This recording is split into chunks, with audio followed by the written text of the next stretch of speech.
नमस्कार दोस्तों, कैसे हो आप सब। आप सभी का आपके अपने YouTube channel education study channel में आपका स्वागत है। दोस्तों, हम RS अग्रवाल छोटा मैथ कर रहे हैं और इसमें हमने अपना चैप्टर अनुपात समानुपात को चलाया हुआ है। तो हमने अनुपात समानुपात के 30 क्वेश्चंस कंप्लीट कर लिए थे। तो आज हम 31 क्वेश्चन से स्टार्ट करेंगे। तो चलो स्टार्ट करते हैं। Question number 31। क्वेश्चन नंबर 31 में दिया हुआ है कि 0.32 तथा 0.02 का मध्यानुपाती ज्ञात करो। दोस्तों, मैंने आपको पिछली वीडियो में समझाया था कि मध्यानुपाती कैसे निकालते हैं। मैंने बताया था आपको कि जो भी संख्या आपको दी हुई हो, जो दो संख्या आपको दी हुई होगी, मान लो एक संख्या आपको a दी हुई है और दूसरी संख्या आपको b दी हुई है, तो हम क्या करेंगे, उन दोनों संख्याओं की गुणा करेंगे और फिर उसका वर्गमूल निकालेंगे। जैसे मान लो ये a है और ये b है, तो a की जगह हम रखेंगे 0.32, मल्टीप्लाई करेंगे 0.02 की। अब हम यहां क्या करेंगे दोस्तों, देखो 32 पॉइंट को यहां पर इग्नोर कर दो, पॉइंट को भूल जाओ कि पॉइंट है यहां पर। बस 32 की गुणा 2 में करो। तो 32 की गुणा जब तुम 2 में करोगे तो 32 दूनी 64। और आप देख रहे हैं कि यहां 2 अंक पर पॉइंट, यहां 2 अंक पर पॉइंट और यहां 2 अंक पर पॉइंट। तो हमेशा ध्यान रखना दोस्तों, मल्टीप्लाई में जितने अंक पर पॉइंट होता है उतने अंक पर ही पॉइंट लगता है। तो यहां 2 अंक की और 2 अंक की, तो ये 4 अंक पर पॉइंट लगेगा। तो 2 अंक तो ये यहां पर है ही, 2 अंक तो ये यहां पर थे ही, 32 दूनी 64 और 2 जीरो लगा दो अपनी तरफ से।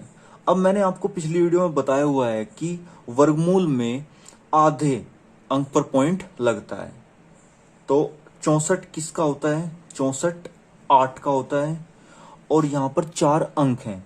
तो 4 अंक के आधे अंक कितने होंगे, 2। इसका मतलब 2 अंक पर पॉइंट लग जाएगा। तो इसका आंसर जो होगा वो होगा 0.08।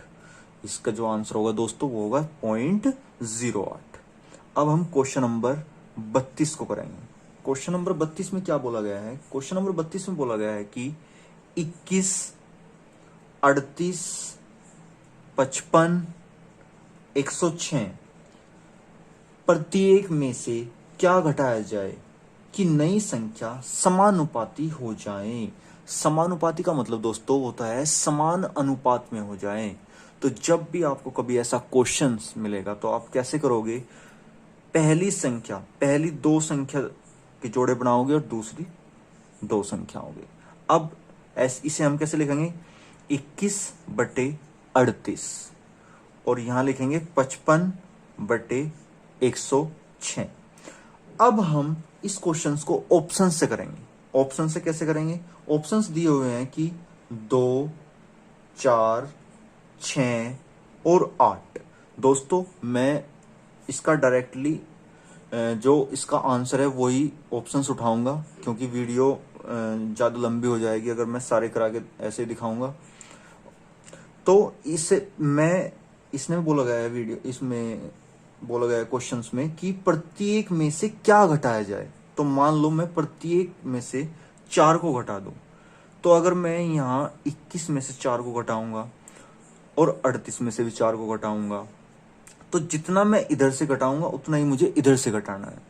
तो मैं यहां भी 4 घटाऊंगा और यहां भी 4 घटाऊंगा। तो जब मैं 21 में से 4 को घटाऊंगा, तो क्या बचेगा, 17। और 38 में से 4 घटाऊंगा तो 34 बराबर।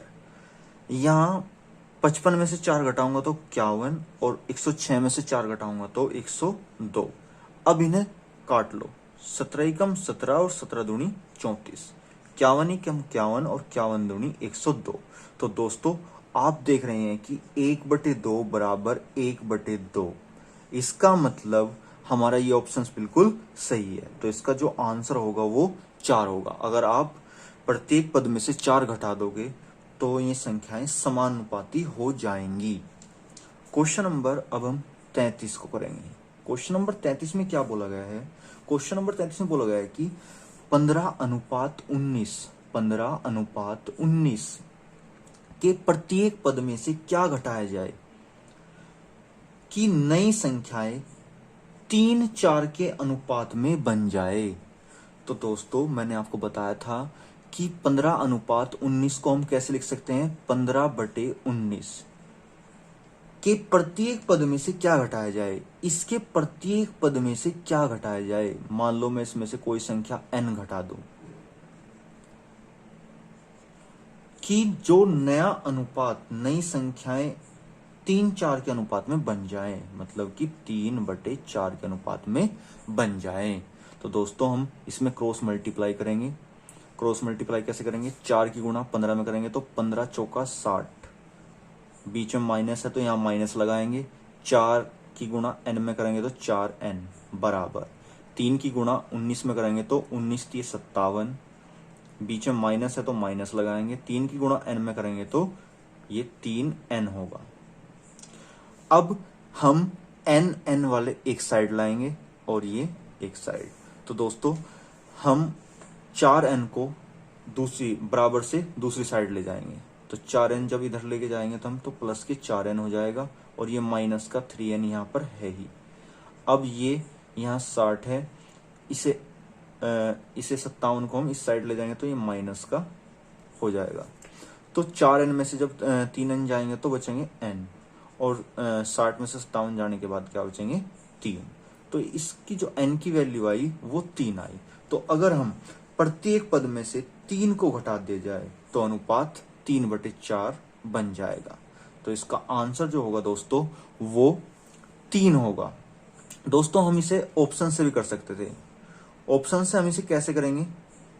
ऑप्शन से हम इसे ऐसे करते कि 15/19, इसमें से मान लो, इसमें से मैं क्या घटाऊं कि ये 3/4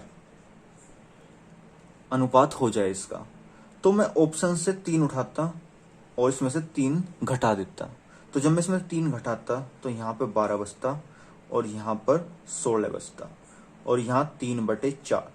तो 4×3 = 12 और 4×4 = 16। तो 3/4 और 3/4 ये आपस में बराबर आ गए। तो इसका मतलब 3 बिल्कुल इसका सही आंसर है। तो दोस्तों आप इसे ऑप्शन से भी कर सकते हैं और बेसिक मेथड से भी कर सकते हैं, जैसा आपको अच्छा लगे उस तरीके से आप इसे कर सकते हैं। अब हम इससे अगला क्वेश्चन देखेंगे। Question number 34। क्वेश्चन नंबर 34 में क्या बोला गया है? क्वेश्चन नंबर 34 ऐसा ही है। क्वेश्चन नंबर 34 में बोला गया है कि 7:13 के प्रत्येक पद में क्या जोड़ा जाए कि नई संख्याएं 2:3 के अनुपात में हो जाए। 2:3 के अनुपात में हो जाए। तो दोस्तों मैं आपको बताया था कि 7:13 को मैं क्या लिख सकता हूं? 7/13। इसके प्रत्येक पद में क्या जोड़ा जाए, इसमें क्या जोड़ूं, इसमें ऐसी क्या संख्या जोड़ूं कि ये 2/3 के अनुपात में बन जाए। तो दोस्तों अब हम क्रॉस मल्टीप्लाई करेंगे। क्रॉस मल्टीप्लाई करेंगे तो 3 की गुणा 7 में करेंगे तो 3×7 = 21, बीच में प्लस का साइन है तो प्लस लगाएंगे। 3 की गुणा n में करेंगे तो 3n बराबर 2 की गुणा 13 में करेंगे तो 13×2 = 26, प्लस के 2 की गुणा n में करेंगे तो 2n। अब n वाले एक साइड लेकर आ जाएंगे हम। तो ये 3n यहीं पर रखेंगे, इस 2n को इस साइड लाएंगे तो ये माइनस का हो जाएगा बराबर। अब ये यहाँ पर 26 है प्लस का, जब 21 को हम इस साइड लेकर आएंगे तो ये माइनस का 21 हो जाएगा। तो 3n में से जब 2n जाएंगे तो n बचेगा और 26 में से 21 जाके 5 बचेगा। तो दोस्तों इसका जो आंसर होगा वो 5 होगा। अगर हम इसके प्रत्येक पद में 5 जोड़ दें, इसके प्रत्येक पद में 5 जोड़ दें तो ये 2/3 के अनुपात में बन जाएगा। अब क्वेश्चन नंबर 35। क्वेश्चन नंबर 35 में क्या बोला गया है कि 6:7 के प्रत्येक पद में छोटी से छोटी कौन सी पूर्ण संख्या घटाई जाए कि नए पदों का अनुपात 16:21 से कम हो। तो दोस्तों 6:7 को मैं कैसे लिख सकता हूं? 6/7।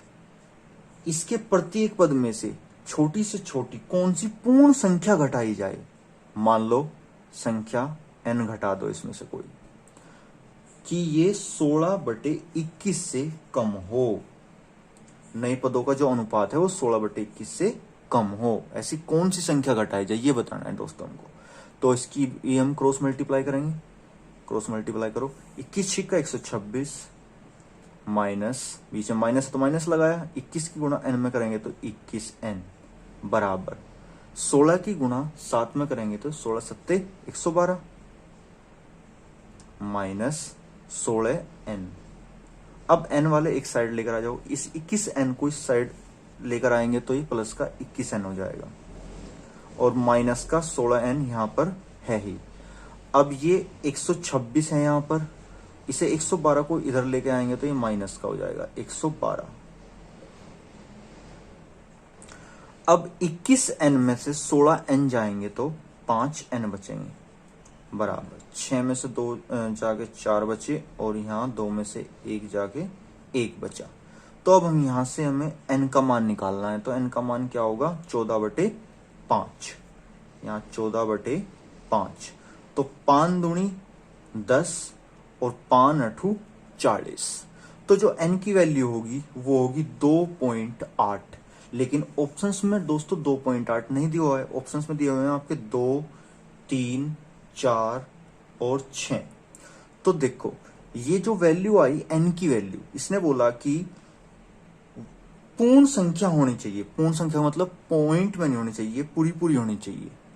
और वैसे भी ये जो वैल्यू है ये 2 से बड़ी है, इसका मतलब ये 2 तो होने का नहीं इसका आंसर, और 3 से छोटी है, तो इसका मतलब वो पूर्ण संख्या हमारी 3 होगी। तो इसका जो आंसर होगा वो 3 होगा। क्वेश्चन नंबर अब 36 देखेंगे। क्वेश्चन नंबर 36 में क्या बोला गया है। क्वेश्चन नंबर 36 में बोला गया है कि दो संख्याएं 5:9 के अनुपात में हैं। दो संख्याएं, मान लो दो संख्या a और b है और ये 5 और 9 के अनुपात में है। मान लो ये संख्या यहां पर कुछ मान लो 5a और 9a ये संख्याएं हैं। अब कह रहा है कि यदि प्रत्येक संख्या में 16 जोड़ दिया जाए अब ये अनुपात में है तो हम इसे ऐसे लिख सकते हैं 5a/9a। प्रत्येक संख्या में 16 जोड़ दिया जाए, अगर यहां भी 16 जोड़ दिया जाए और यहां भी 16 जोड़ दिया जाए तो उनका अनुपात 3/5 हो जाता है। तो संख्याएं ज्ञात करो। दोस्तों यहाँ पर अनुपात में, संख्या का यहाँ अनुपात है तो हमें वो संख्या बतानी कि वो संख्या है क्या।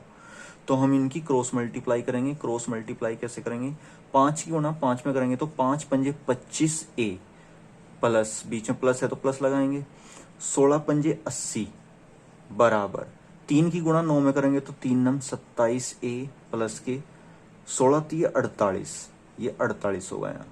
अब हम इस 25 को इधर लेकर आएंगे, बराबर से इधर लेकर आएंगे तो 27a में से 25a माइनस करेंगे और बराबर 48 को हम इधर लेके जाएंगे तो ये 80 माइनस 48। अब 27 में से 25 जाके 2a बराबर, यहाँ 10 में से 8 जाके 2 बचे और यहाँ पर 7 में से 4 जाके 3 बची।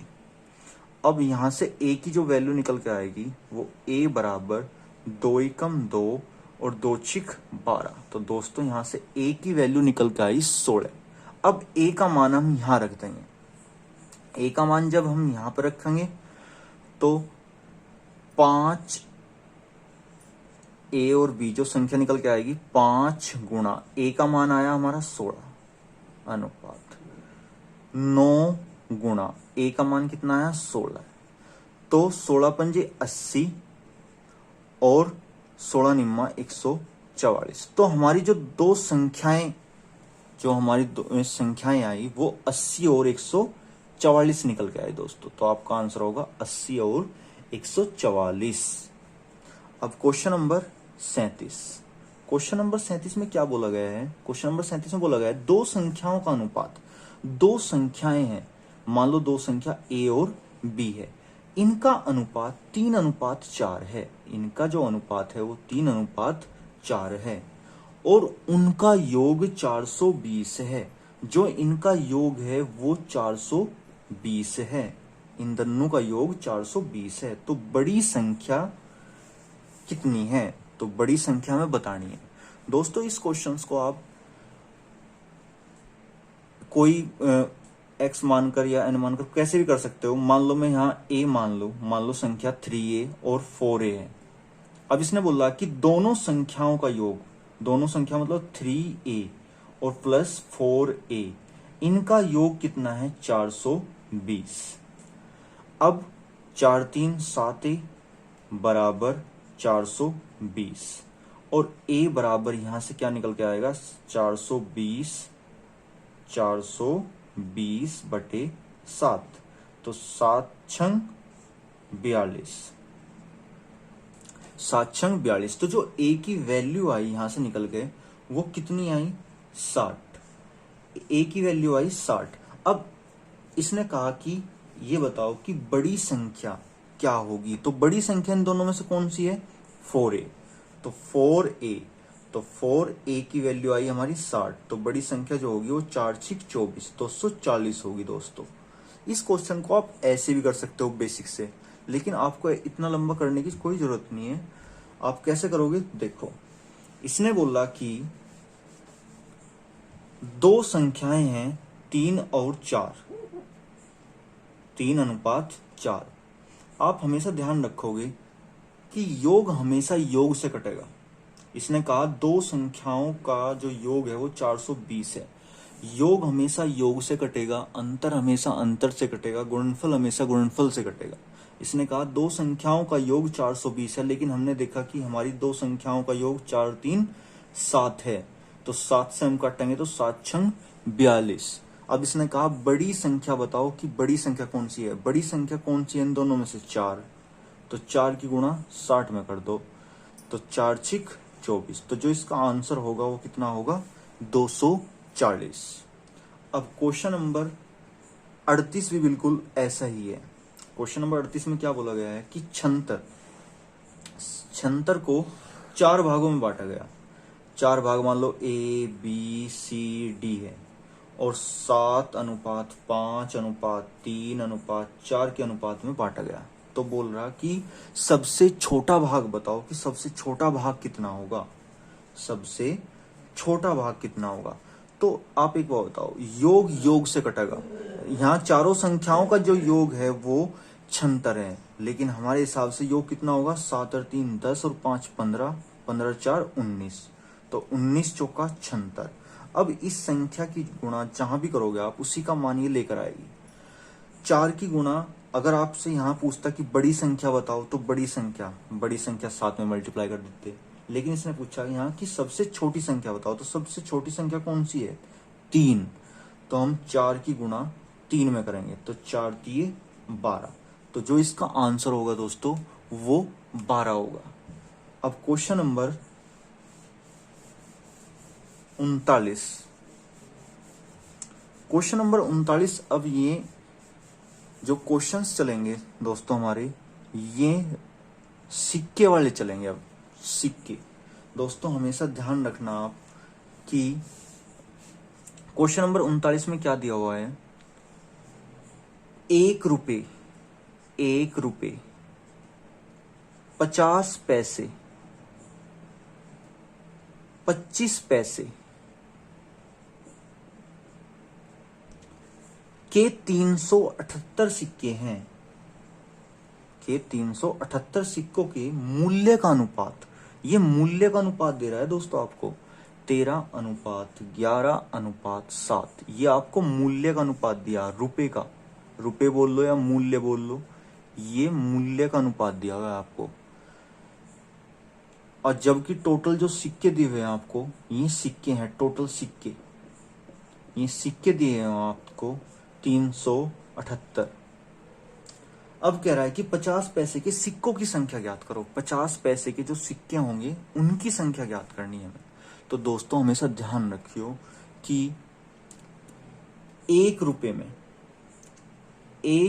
में 50 पैसे के 1 रुपए में 50 पैसे से मिलकर 1 रुपया बने, तो 50 पैसे के 1 रुपए में 2 सिक्के बनेंगे। 50 पैसे के कितने सिक्के बनेंगे? 2। जबकि 25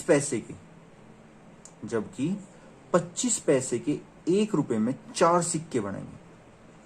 तो इस चीज का आपको ध्यान रखना है।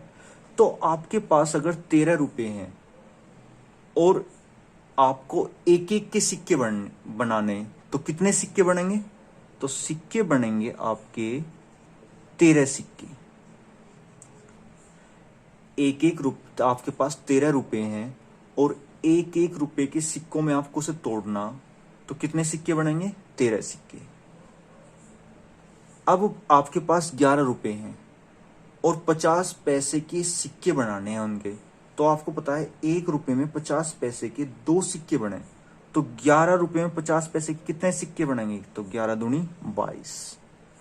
अब आपके पास 7 रुपए हैं और 25 पैसे के सिक्के बनाने हैं उनके, तो हमें पता कि 1 रुपए में 25 पैसे के 4 सिक्के बने, तो 7 रुपए में कितने बनेंगे? जब 1 रुपए में 4 बने तो 7 रुपए में कितने बनेंगे? 7 चौक 28। तो ये अब सिक्के बन गए, क्योंकि दोस्तों मैंने आपको बताया था कि सिक्के हमेशा जो भी सेम चीज होगी वो उसी से कटेगी। अगर योग है तो योग से कटेगा, अंतर है तो अंतर से कटेगा, अगर सिक्के हैं तो सिक्के से ही कटेंगे। तो इस वजह से हमने मूल्य को सिक्के बनाया। अब सिक्के ये बोल रहा है कि 378 सिक्के है, लेकिन हमारे हिसाब से कितने सिक्के हैं? 8 2 10 और 3 13 का 3 का हासिल 1 2 2 4 5 और 1 6। अब ये से कितने बार कटेगा? 6 बार। 6 18 6 36 1 37। अब इस 6 की आप जहां भी मल्टीप्लाई करोगे, जिसमें भी मल्टीप्लाई करोगे, ये उसी का ही मान पूरा लेकर आएगा।